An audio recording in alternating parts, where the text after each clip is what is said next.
right, guys, thank you so much for joining me. It's your girl Diva, and I am here. Of course, we know that I've been going through a lot lately. There's been a tragic accident happened where I lost my son in that accident, and it's just been really rough. But I do want to tell you guys the different signs that I received about before all of this happened that kind of led to this that I didn't really see. So it's really to let you guys know and give you those warning signs to let you know when something may occur in your life before it happens, to help you to see before it even happens. So if you guys are interested in watching this video, please stay tuned.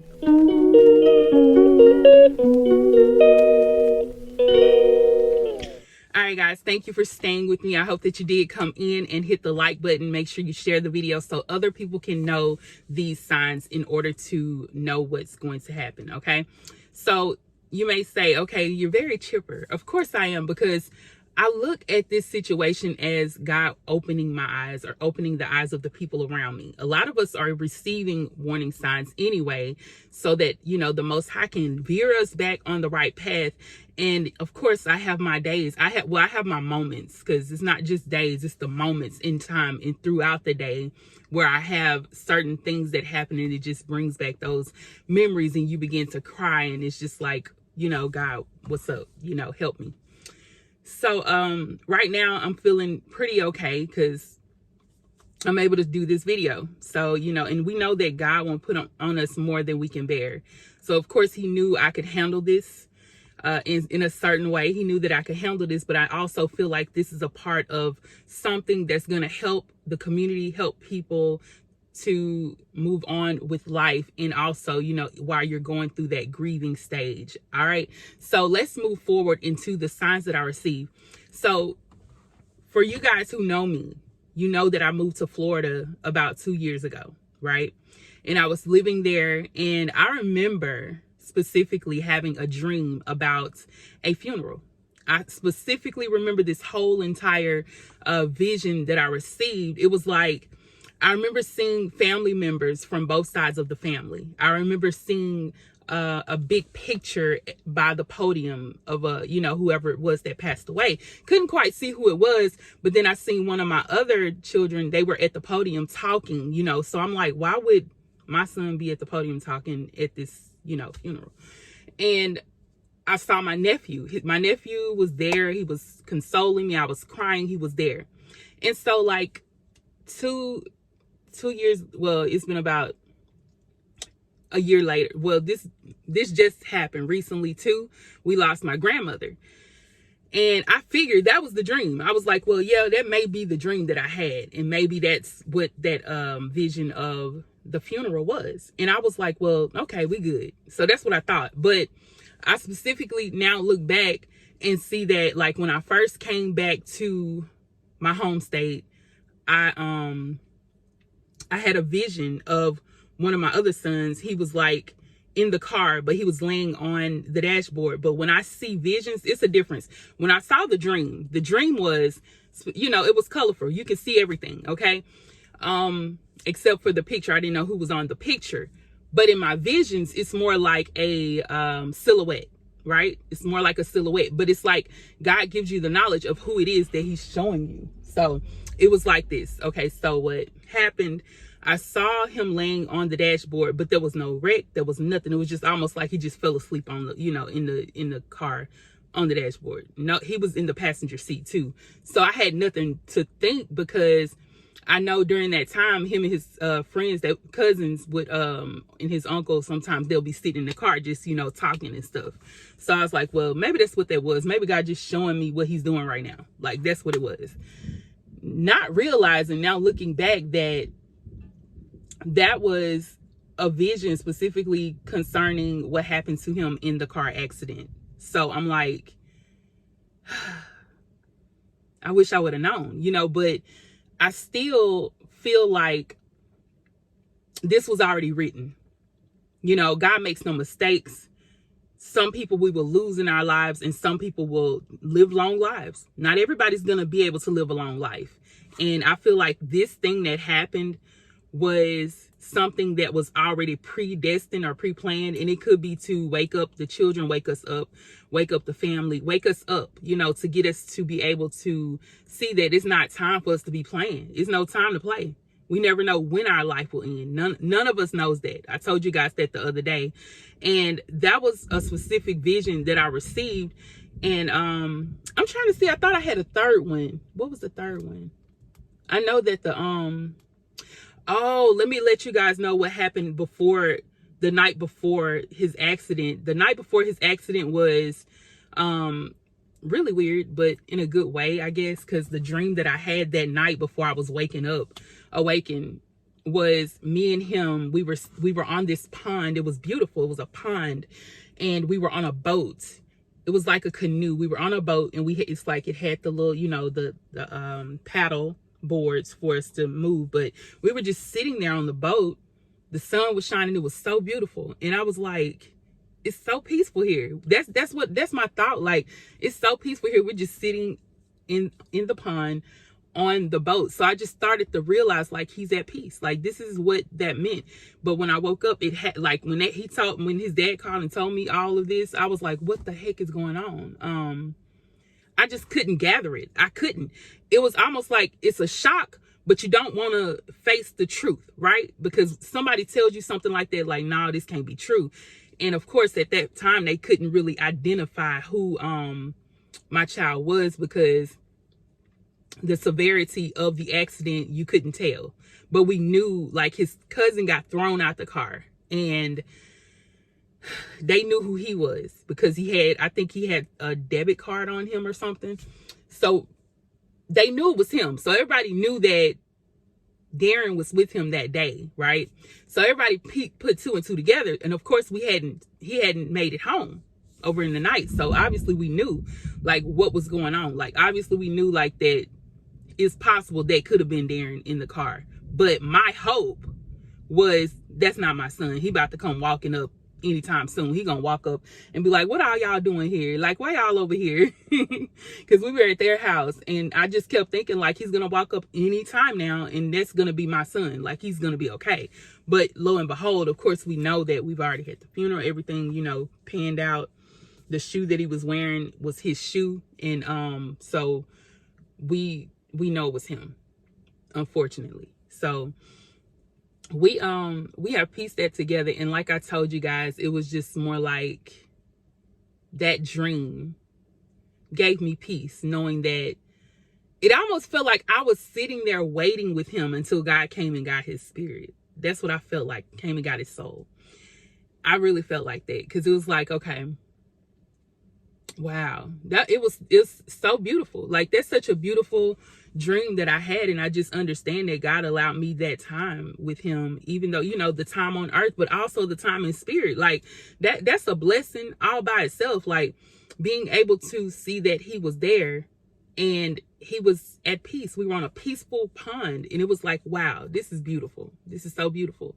And where we had his balloon release was actually by the river. So every time I go to the river, I can, you know, always remember, like, that dream was beautiful. And I'm trying to see what else I need to tell you guys. But those were the three things that I wanted to let you guys know. Like, that part about the funeral, and that part about seeing that vision, even though it was of for you guys that don't know what a silhouette is, it's more like a shadow. You see a shadow of the event, like, of what's happening. That's what it was.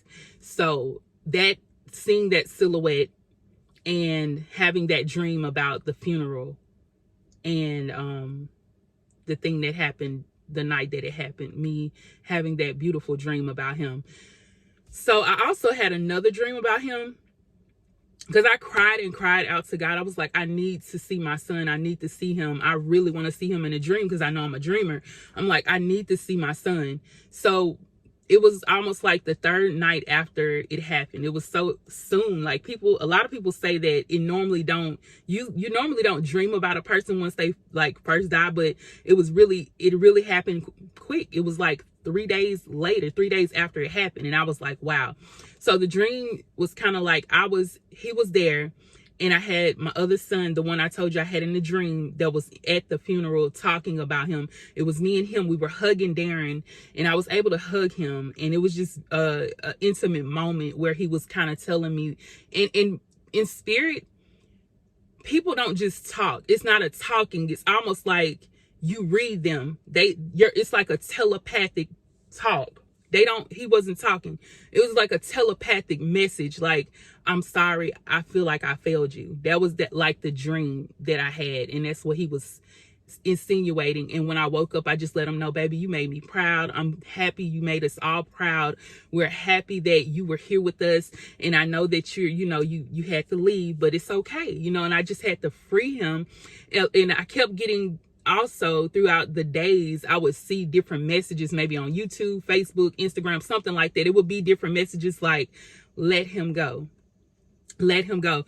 And because sometimes we hold on to people and they're trying to go to the peaceful place of heaven and be with the Father, but we're holding on to them so tight that they can't really rest. Did you know that? I never knew that until God spoke that to me and told me that, like, you have to like release so he can be at peace. You have to let them be free and let them know that it's okay. And I had to let him know that because he was still kind of trying to, bring us signs and show us things. He was still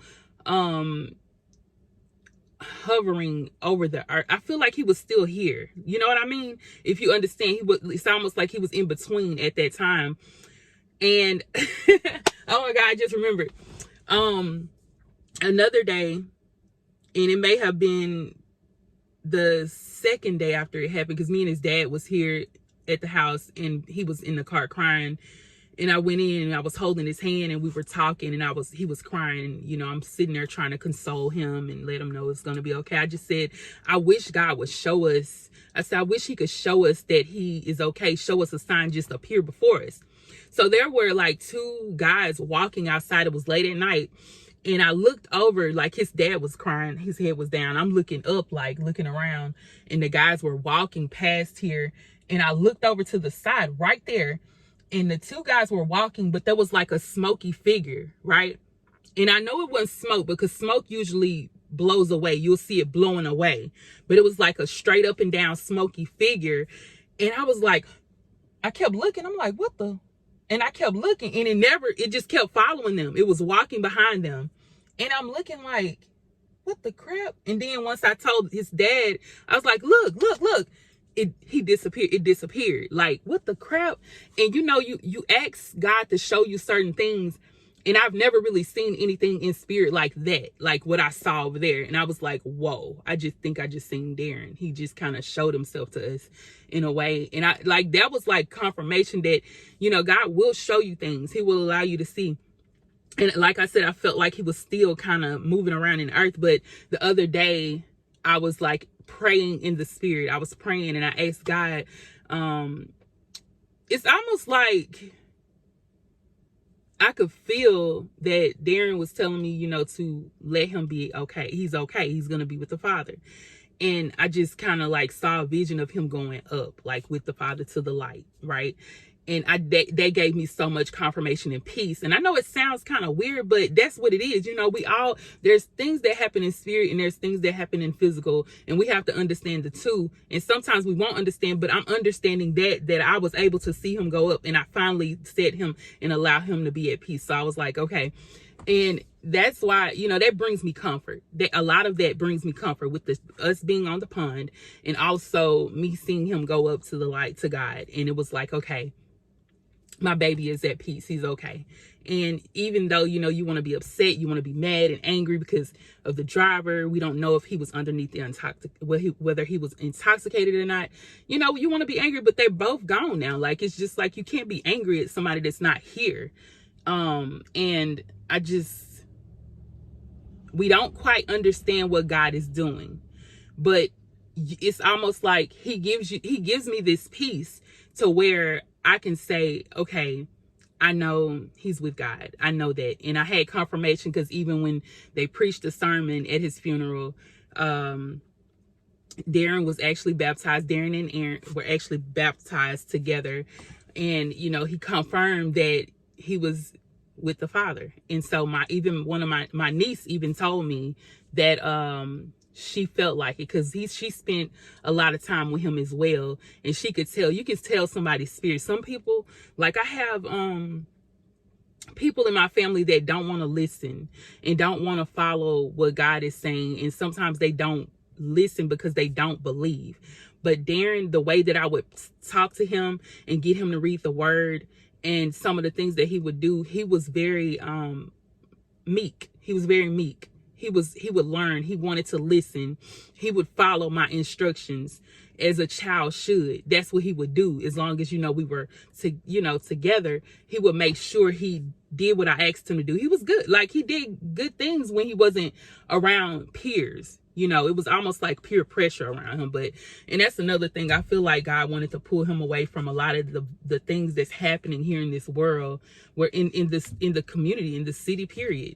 Because there's a lot of people out here just ruthlessly doing things, trying to get rid of other people. People are just unaliving other people so bad that it's crazy. And for him to take him, it's like, okay, he don't have to be around all of that anymore, because he has been in situations where it was like, you got to stay out of that. You can't be around them people.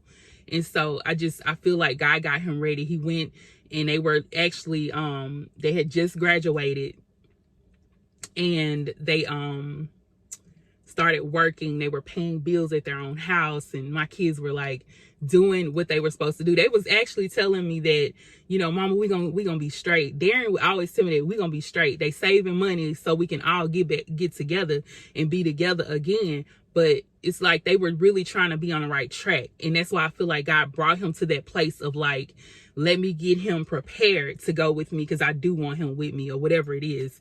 And like I said, some of us don't understand that. You still ask why. What is the reason? Why are things still happening? Why did God allow this to happen? But I don't have any questions. I used to when it first happened. When it first happened, I was like, what the heck is going on, God? What are you doing?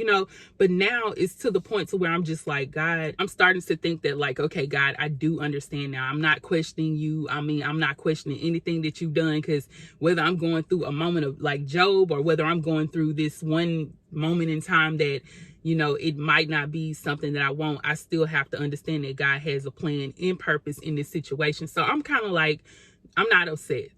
I cry and I get I cry and I get upset with, the driver sometimes, but I have to realize that I'm not angry with God. I'm not. There's nothing in me that says I'm angry with God. It's just like, God is helping me. He's with me. He's helping me through this. He's lifting me up. He's giving me the peace. He's giving me people around me that's going to help lift me up. And even if those people aren't around, God is here. Like, I know it without a shadow of a doubt. So sometimes God will allow us to go through certain situations to make us realize that he is real. And I do see that now.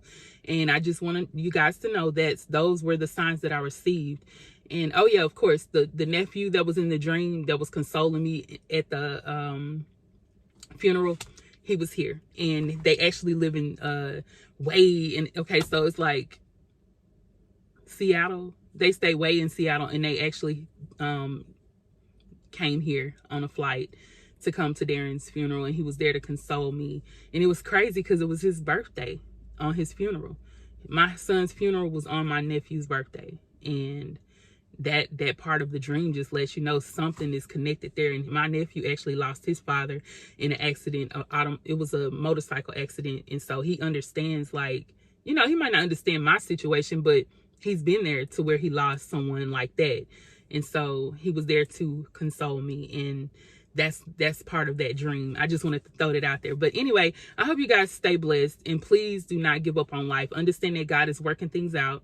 There are some things that you will not understand in life, but he is going to show you in due time. And I promise you, he won't put more on you than you can bear, just like he's doing with me. You can get through this. You will fight through this, and God will show up and show out in your life. Okay? Peace and blessings.